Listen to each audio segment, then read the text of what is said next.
This is Syracuse running back LeQuint Allen. To me, nobody had more on their pass game plate than LeQuint Allen last year in this wild Syracuse offense. They were just dropping back relentlessly. And he's also 20 years old. So it wasn't just in like the receiving numbers, which by the way are 96th percentile when it comes to receiving yards per game among drafted running backs since 2005. It's a really strong number. But I thought his pass protection was an actual trait. And when you have that combination of actual receiving skills plus pass protection availability, and he's got the size to hold up there, I think that he has a role in the NFL. I think that he's going to be a little bit limited based off of his athletic ability and his rushing ability, but just those two things, can catch passes, could run routes, plus could stay there in pass protection. To me, he's got a chance to have an NFL role. So often when we go through these running back prospects, we look at pass protection and it's like, yeah, he was okay there. And it's just like not even a check. It's just part of the rubric that you look at Mm-hmm. with evaluations.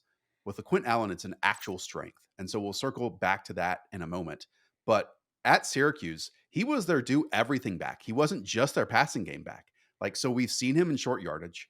We've seen him try to find slivers of space, even jump over piles near the goal line. He had nearly 300 touches at 6 foot, 204 pounds.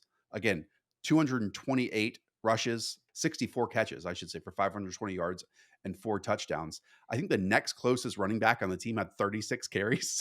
So literally, he was the rushing offense and so much passing down work on top of that. Since the pass protection is such a big deal, let's highlight it because we spoke about this with Travion Henderson, who definitely has more burst and juice when it comes to the rushing aspect of the game. But man, I thought LeQuint, pass pro was not passive for him, and he's very active in it too. He's not simply waiting for a delayed blitzer or a guy to break through. He will legit help his offensive tackles, his offensive guards, his centers, put a helmet in, put a shoulder in, knock them back 1 or 2 yards. And so I just loved how active he was back there in order to protect his quarterback. Yeah, and this is an offense that is just relentlessly passing the football, and they needed him to eat up all those snaps. And I thought his recognition and on top of just having the physicality and the want to, and honestly the technique as well, his identification was really well. And even you saw this, they would get him as like a lead blocker. They would have this slot receiver go in motion, go in front of him, and the back around and throw him a little screen pass where LeQuint Allen was actually the lead blocker, and he was taking dudes' heads off and then finishing off on top of the pile as well. So I loved his physicality. I think the one thing that's pretty intriguing to me is he's only 20 years old. So like just to have all this football knowledge, and I mean, that's a lot to handle mentally. I think he has that, but he also needs to fill out his legs. Like he has really tiny legs, like shockingly small legs. And if you look at the BMI, it's really bad. But I think that he's 20 years old. I think he should be able to get a little bit stronger. There's some other guys like RJ Harvey, for example, who's got the dentist legs in the class, but he's also like going to be 25 years old. So I think it's going to take a little bit of time for him to get physically ready for the NFL, but I think mentally he's there. The first thing you notice, other than the pass protection for LeQuint Allen, is that he's all legs. I don't know if it's the orange pants and the orange socks, but you talk about high waisted. This is him. And it's just like 70% of his body are these legs. I think it does him a disservice when we talk about the rushing game too. Gets chopped down once again on these low carries. And we don't know what his speed is like. It's not tested.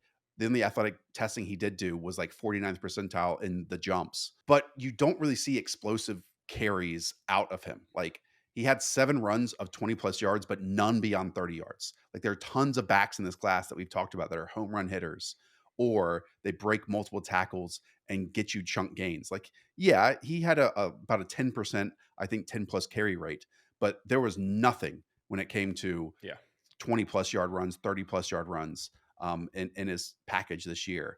But that's not to say he's not going to help an NFL team, because you look around, he had 128 snaps, I think, in the slot or out wide. Now, a lot of those slot receptions were what you're talking about, him motioning out at full speed at the snap. I thought he caught the football away from his frame, made a whole bunch of adjusted catches, even with a defender on his back. He might have better hands than some of the wide receivers that we talked about in our wide receiver rankings video. So no doubt in my mind, he is going to help a team when it comes to pure passing down, 4-minute drill, 2-minute drill situations. I just wonder if he's ever going to get a bump up in a role that allows him to do more than that in the league. Yeah, I think that's all totally fair. His upright style is just going to make him not as elusive and physical between the tackles. But in the NFL, it's a committee approach. Almost every single backfield is, and I think that he would be 1/3 of the puzzle for a team, and he would be there in 2-minute drill. And then when they're trailing in games, and I thought his hands were extremely reliable, and it Yeah. was some real slot routes, and then all of the fancy routes out of the backfield. I think that he can handle all of that plus the pass protection stuff. So yeah, the explosive play is just not going to be there. I think that he was probably skipping out on the 40 for a reason. He's, I think, very much on the slower side there. At least he got to around the 50th percentile in the jumps. But I think that he's also just an in development player in terms of just his physicality and how much Yeah. mass he's going to be able to put on. But I think those big, tall legs have a little bit room for some density. Maybe that helps him turn into maybe a player that can handle a couple carries here and there. So there's a bunch of comps that you can make. It's just like all the third down pass protection guys. There's a million of them. I think it's a role that's not necessarily important for fantasy, but I do think if you want to punt this thing off, if you're a GM and it's a day 3 pick and you just want a reliable player in a class that is filled with different styles of players, he to me is like one of the best at what he's asked to do, and it's going to come very cheap in the draft. We've talked about pass protection specialists in the past, someone like Kyron Williams. I don't think he can be what Kyron Williams is to the LA No. Rams in terms of being an all around back for them. He's a specialist, he's a role player, and those can be really important for winning teams. Yep. And that's not a knock necessarily. It's just that he is a master in his one craft. And when you're talking about force missed tackles, like his marks were at 0.19 per attempt, which is, I think, maybe the worst that we've talked about of any Yeah. running back in this class so far. Like there were legit chances I felt to make a one-on-one safety miss, like 12 yards down the field, and he simply couldn't do it. Like he Mhm. couldn't do it. So hopefully he grows into it. For those first 12 yards and with his passing down stuff and how he used his hands, I saw Jerome Ford, but then Jerome Ford has breakaway juice Yeah. and, Yeah. speed to finish.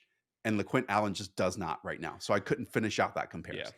Yeah, I mean, some of them, Samaje Perine way bigger, but that's like the kind of role that he would be able to perhaps grow into. Duke Johnson ended up being this type of guy. He had way more hype and he Yeah. showed way more in college, but this is kind of what he turned into. Charles Sims is another one, kind of in this mold. So yeah, there's I think a team with a veteran quarterback, a very valuable, highly paid veteran quarterback that needs somebody that he can trust. I think that he would be a pretty good fit, and I think that's why Kyron's was the perfect fit for Stafford and McVay. I think that he can do just the pass protection stuff and catch some passes. Cool with me. I mean, 64 catches this past year. There are some running backs that we've already talked about that haven't reached like 30 in their Yep. entire college career. And he had Yep. double that in just one season. And 12 of those went for 15 plus yards. So Yeah. that's where, and so many of his catches were like full speed across the formation, Mhm. and he's just plucking the football away from Mhm. his body. And Mhm. that is really, really I liked difficult him. to find. I Yeah, me liked him. too. All right. That's going to do it. Pretty soon, we're going to have running back rankings out there for everyone. So you'll see how we stack. I don't know, 13, 14, 15 of these running backs. We already have done that with wide receivers. So if you're new around here, hit subscribe, leave a thumbs up, and check out the next video.